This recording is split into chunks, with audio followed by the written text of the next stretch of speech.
जय यमुनोत्री मैया।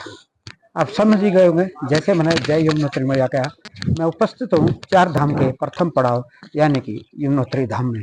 आज हम यहाँ पर यमुनोत्री धाम के मुख्य पुजारी जी से एक विशेष बात जानेंगे, यानी कि ज्ञान जानेंगे कि यमुना माता की पूजा किस विधि से करनी चाहिए।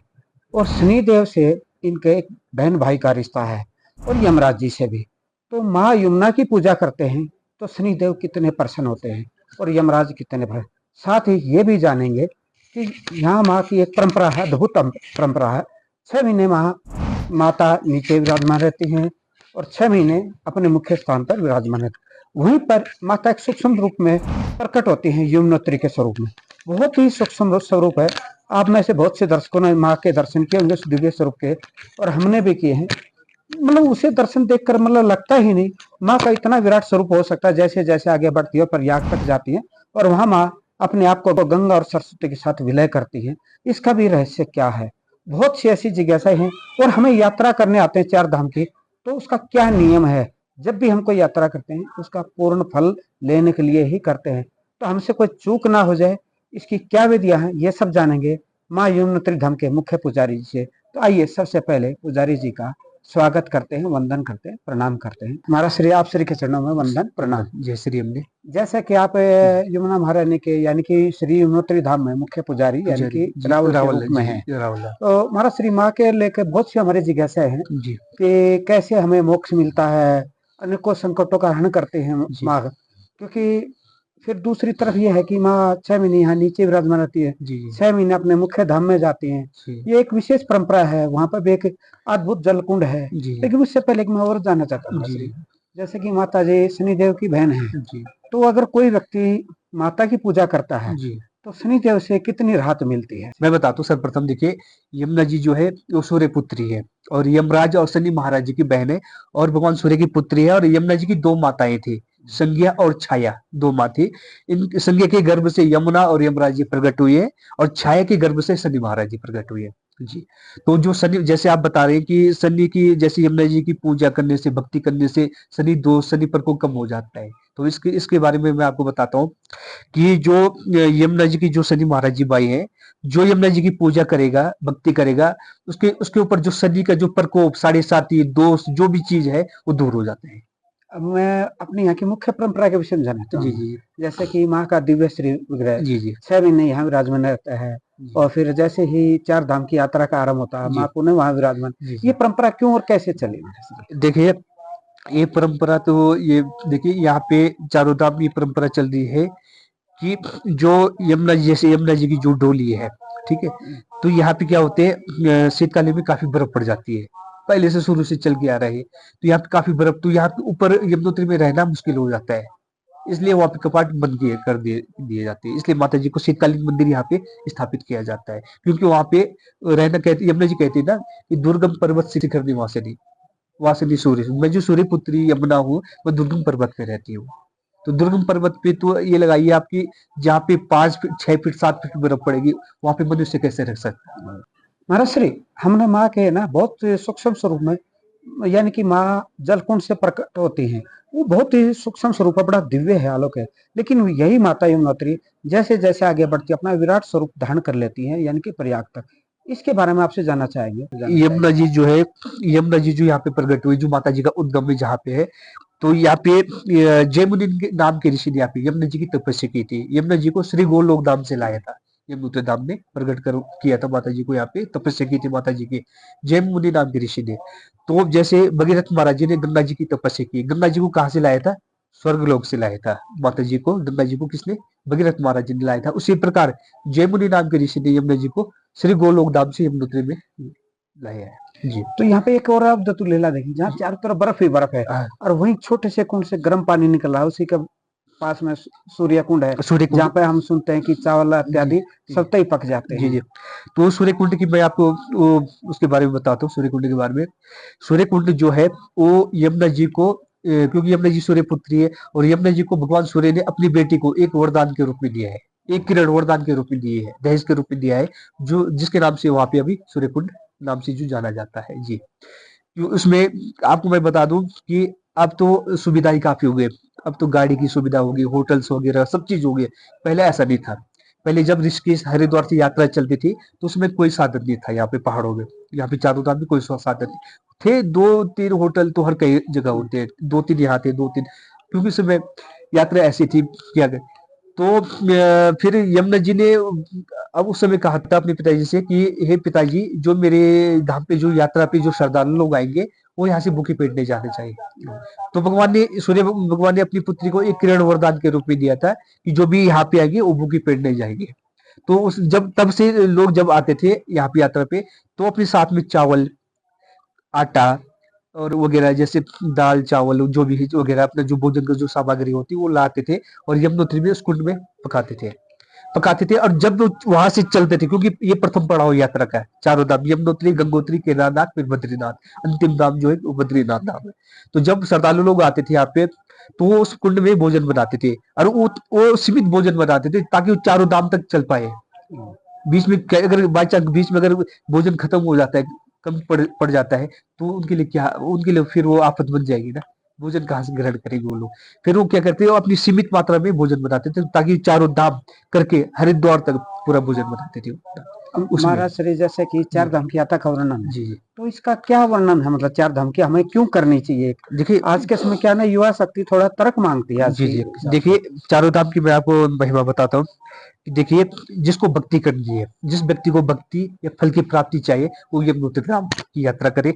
जिसको ज्ञान चाहिए, ज्ञान, देखो भक्ति होगी तब ज्ञान की प्राप्ति होगी, ज्ञान की प्राप्ति होगी तब वैराग्य प्राप्त होगा। जिसको असली ज्ञान की प्राप्ति होगी, जिसको जो स्वयं जो जिसको जिसके अंदर भक्ति कूट कूट के भर गई, कूट कूट जिसके अंदर भक्ति आ गई, वो ज्ञान की प्राप्ति उसको स्वयं हो जाएगी। फिर जब ज्ञान होगा तो ज्ञान के बाद क्या होगा, उसको वैराग्य प्राप्त होगा।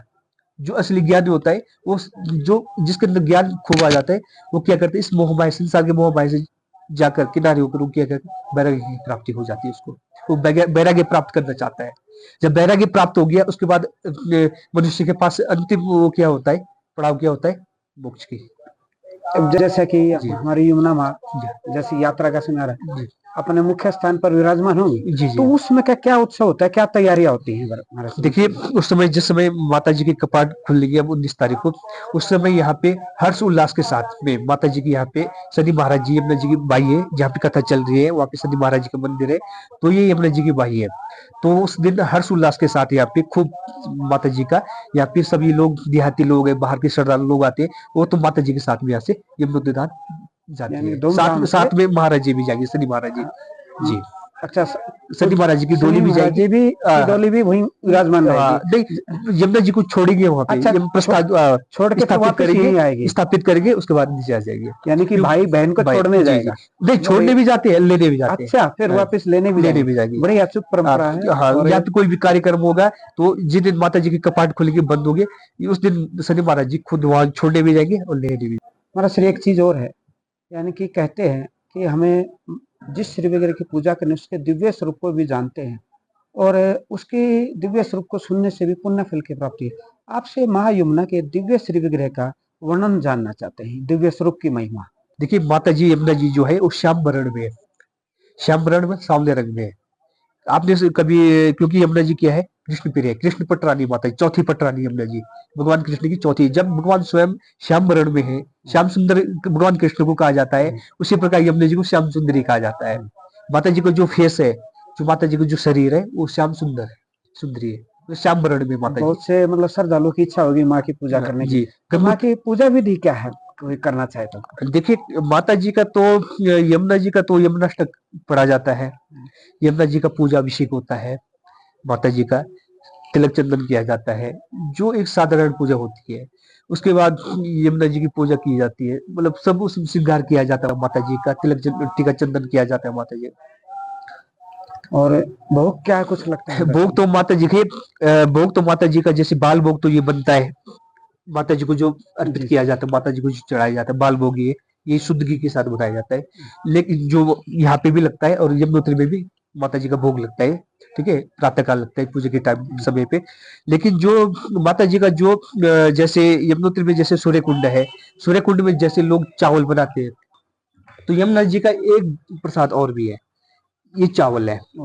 चावल है जो सूर्य कुंड में बनता है। तो जितने भी श्रद्धालु लोग आते हैं वो चावल ही बनाते हैं। अच्छा, एक परंपरा और चली हमारा जी, जी। कुछ श्रद्धालु आते हैं जी। सूर्य कुंड में, मतलब जल पकाकर अपने चावल पकाकर अपने घर ले जाते हैं। जी, जी, जी। तो उसको कहते हैं सौभाग्य का प्रतीक है। हाँ, ये देखिए उसमें क्या होता है, वो माता जी का महाप्रसाद कहा जाता है उसको, ठीक है? तो उसको जब घर में ले जाया जाता है, पहले उसको सुखाना पड़ता है, जैसे बना दिया, ठीक है? अच्छा। वो थोड़ा हल्का कच्चा रखना पड़ता है, उसके बाद उसको सुखाना पड़ता है। सुखाने के बाद उसको घर में, जैसे आप घर में पहुँचोगे चारों धाम यात्रा करके, उसके बाद उसको सिर्फ मंगलवार के दिन और दिन नहीं, सिर्फ मंगलवार के ही दिन उसको उसमें जैसे मीठा भात खीर बोलते हैं ना, जी, खीर बना के उसको उसका भंडारा किया जाता है। 2 दाने जैसे अपने ठाकुर जी को चढ़ाई जाती है। मैंने बताया था ना कि यमुना जी कृष्ण प्रिया ठाकुर जी की पटरानी है, तो 2 दाने पहले उस जैसे खीर बनाया, तो थोड़ा भोग लगाया ठाकुर जी को। फिर उसके बाद आप आस-पड़ोस के या अपने भाई-बंधु हैं, आपके रिश्तेदार हैं, सबको भोजन कराया जाता है, उसका भंडारा किया जाता है। हाँ, महाराज श्री बहुत ज्ञान किया, जी। लेकिन जैसा कि 4 धाम की यात्रा तो यात्री बहुत आते हैं। जी। तो हमारा एक आपसे आग्रह है कि जी। आपके माध्यम से एक संदेश है, क्योंकि यहाँ साफ-सफाई की भी रखना बहुत, जी, जी, जी, क्योंकि जी। जो हमारे यात्री हैं उनकी भी ज़िम्मेदारी, जी, न जी, कि जी। प्रशासन जी, की। जी, तो प्रसाद आप क्या, मतलब क्योंकि आपका मतलब निवेदन नहीं होता, आपकी तरफ से तो आदेश ही होता है, आदेश है। तो हम चाहेंगे श्रद्धालुओं को आप आदेश करें यहाँ की साफ-सफाई के विषय में। देखिए, मैं तो सभी भक्तों को या श्रद्धालुओं को ये आदेश तो नहीं कह सकते, निवेदन कर सकते हैं। देखिए, आदेश करना तो देखिए हम जितने भी श्रद्धालु लोग आते हैं, वो आस्था से आते हैं, ठीक है? तो हम तो सिर्फ़ एक निवेदन कर सकते हैं कि भैया आप आइए, यात्रा पे आइए, ज़्यादा से ज़्यादा उसमें संख्या में आइए आप लोग। लेकिन सबसे सर्वप्रथम आप सफाई का ध्यान रखिए, क्योंकि देखिए, ये जो हमारे जो चारों धाम हैं, इनको सुरक्षित रखना केवल हमारा ही काम नहीं है। सनातनी जितने भी लोग हैं, सनातन धर्म को के जितने भी रक्षक हैं, इसका अनुपालन करने वाले जितने भी लोग हैं, उनको सबको इस इन चीज़ का ध्यान रखना, विशेष ध्यान रखना चाहिए कि भैया सर्वप्रथम सबसे पहले साफ-सफाई ज़रूरी है। वो आप मंदिर में हो, देखो साफ-सफाई तो हर जगह होनी चाहिए, घर में भी जैसे आप घर में साफ-सफाई रखते हैं, अपने घर में कहीं कबाड़ ये कहीं गंदा ना हो जाए, जी, जी। ठीक है? उस हिसाब से उस प्रकार से आपको जब आप कहीं पे भी जाइए, चारों धाम जाइए या किसी मंदिर में जाइए, कहीं पे भी आप जाइए, यात्रा पे जा रही है, पूजा करने जा रही है, तो साफ-सफाई का सबसे पहले आप ध्यान रखिए, ताकि हमारा जो परिवेश है, वो गंदा ना हो। बस। महाराज श्री यात्रा करने की विधि क्या है, अगर कोई यात्री चलता है जी, यात्रा करने की, जी। संक्षिप्त में चाहिए। देखिए, यात्रा करने की जो चारों धाम की जो विधि है, सर्वप्रथम यमुनोत्री धाम, फिर गंगोत्री धाम, फिर केदारनाथ, फिर बद्रीनाथ। अंतिम धाम जो जो यात्रा का जो पड़ाव है, वो बद्रीनाथ धाम है। सर्वप्रथम यहाँ से शुरू होती है। महाराज श्री आपने बहुत सुंदर जी, मार्गदर्शन जी, किया, जी, जी। और हम और हमारे श्रद्धालु अवश्य लाभ जी, जी, लेंगे जी, इसका। जी, जी, हाँ। जय माता की, आप श्री के चरणों में फिर से प्रणाम। जय माता। जय श्री अम्बे, जय माँ अम्बे।